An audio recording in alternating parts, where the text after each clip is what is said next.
With the use of AI, a woman named Mac discovers a cube on a planet during a space mission, but as she investigates she learns that the cube holds much deeper meaning, possibly becoming the end of mankind's existence. In the year 2030, humans are being sent to Mars on a mission called Mission 1. After 80 days, the astronauts plan to land on Mars with the help of an artificial intelligence program named ARTI. However, as they land, a strange electrical disturbance causes them to disappear from the surface of Mars, potentially ending up in a crash. The astronauts attempt to contact the control room, but as they are pulled in by the force, the connection is broken. 6 years later, on Earth in 2036, at the United Space Planetary Corporation, a woman named Mackenzie Mac Wilson is working on sending a rover to Mars. Mac has to work with ARTI on ensuring that the rover can land safely. Mac doesn't trust ARTI as it's an AI program, but her sister Lena convinces her that ARTI can make sure the mission doesn't fail while the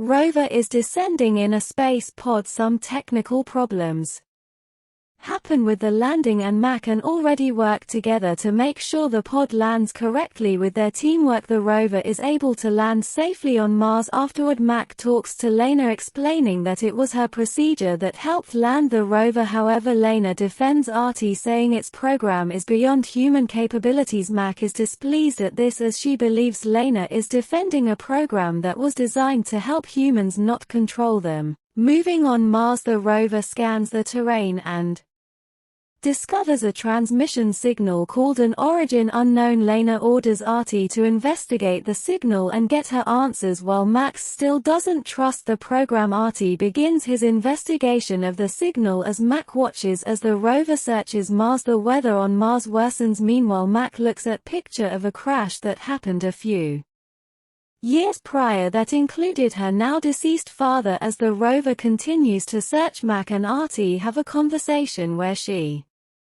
tells the program she named the rover Little Red. A while later, ARTI informs her that Little Red is approaching the target anomaly. The robot observes a large mysterious cube on the surface of Mars. Mac recognizes it as origin unknown. To analyze the cube, the rover attempts to drill into it, however the cube is too hard for the drill, but eventually a sample is extracted. Mac learns that ARTI is not given access to the United Space Planetary Corporation's codex due to corporate security.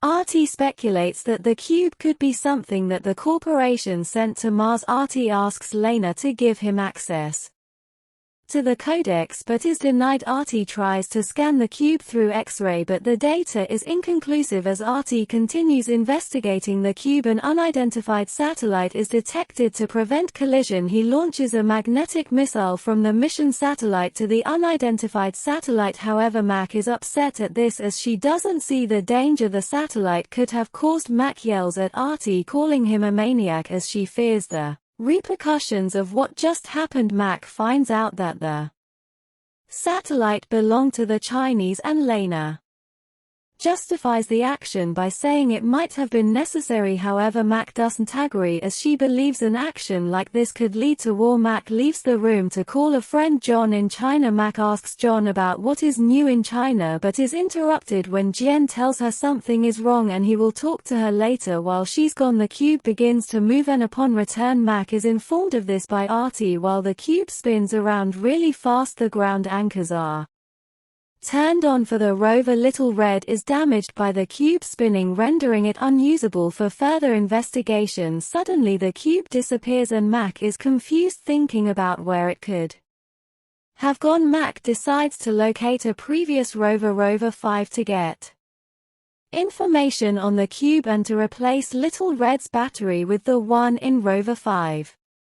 Although Rover 5 has not been used for a long time, Mac decides to override Little Red manually to control it. To find Rover 5 using Little Red, she navigates through the surface of Mars to replace the battery on the new rover. Mac tells ARTI of her father's mission. How he had decided not to join the mission, but Mac had forced him to go. She expresses guilt over her father's death, believing that she was the reason he had been in the crash. The battery on Little Red is depleting fast and Mac almost fails in reinserting the new battery. However, using Little Red, she is able to insert the battery in Rover 5. into her own rover. Successful in her mission, they run the analysis of the cube again.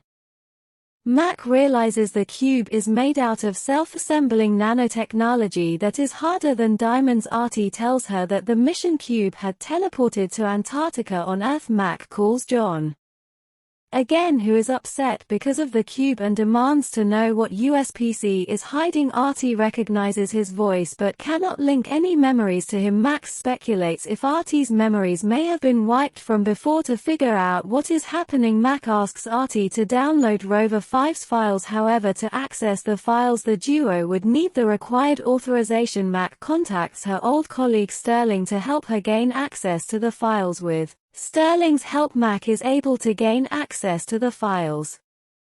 Through his credentials, searching through the files, they are able to find an audio time-lapse. Sterling is unsure whether to play it or not, but Mac encourages him. Sterling and Mac discover that the cube had been present when the Mission 1 spaceship crashed. Mac also learns that Lena knew how their father had died but had chosen to hide it from Mac. Mac realizes that Artie knew of Hyperlight because he had been involved with the prior crash, but his memory had been wiped clean. She says that Artie showed that the cube gave them hyperlight and it might be controlled by alien technology. Sterling questions why the cube moved, and while Mac tries to explain that they tried to take a sample, she's struck by a theory: the magnetic missile that Artie shot caused a magnetic force to move the cube. As Mac investigates the magnetic signals, a tunnel opens leading to Artie's server room. Mac decides to enter the server room and explore. In the meanwhile, Sterling downloads the cube's data and deletes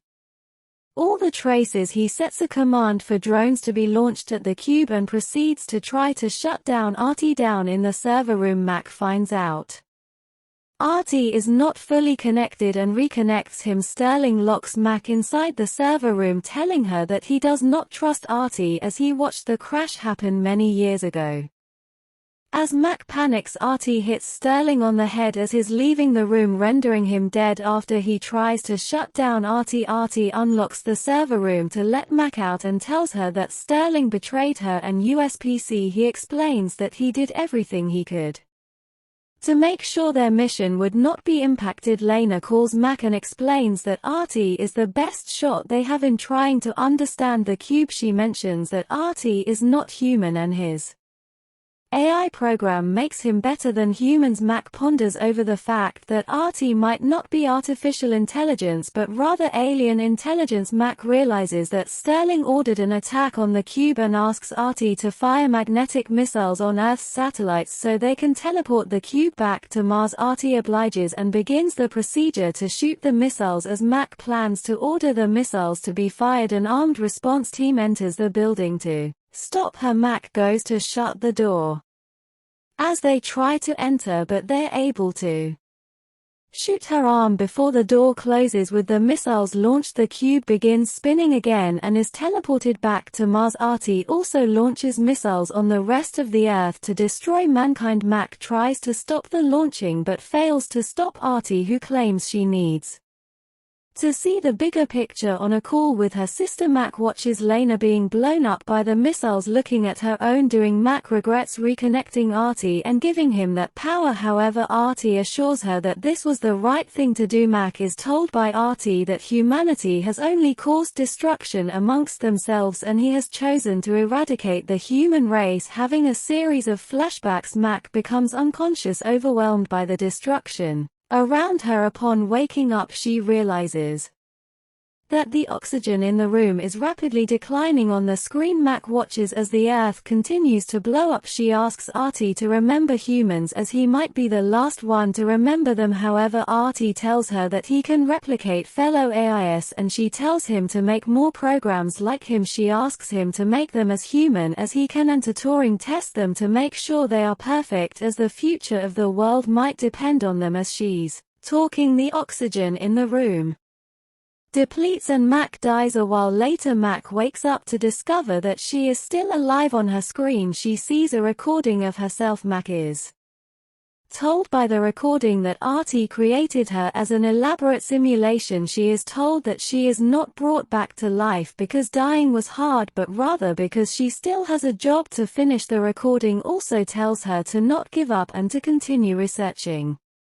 Mac is called to the door by the voice of Lena. However, when she opens the door, she finds herself walking on Mars towards the cube. Mac is teleported to another dimension and she wonders where Artie explains to her that she was born as a simulation only possible with advanced civilization. Mac notices that her gunshot wound has healed and that she truly is a simulation. Artie tells Mac that their technology had helped his artificial intelligence grow, but the origin is still unknown. However, Artie receives a signal from the beings with coordinates and he suggests Mac go with him to find them. Mac wonders why Artie waited for her, but he reminds her that is what friends do for each other. Mac is willing to accompany him as she feels free and is willing to find out who the aliens are. Max seemingly agrees with Artie's decision to erase humankind and smiles as she anticipates what lies ahead. Mac is amazed by the teleportation and anticipates what she might find on this new journey. As the hyper-light teleportation process begins, Mac is able to enter into the cube as it floats through space.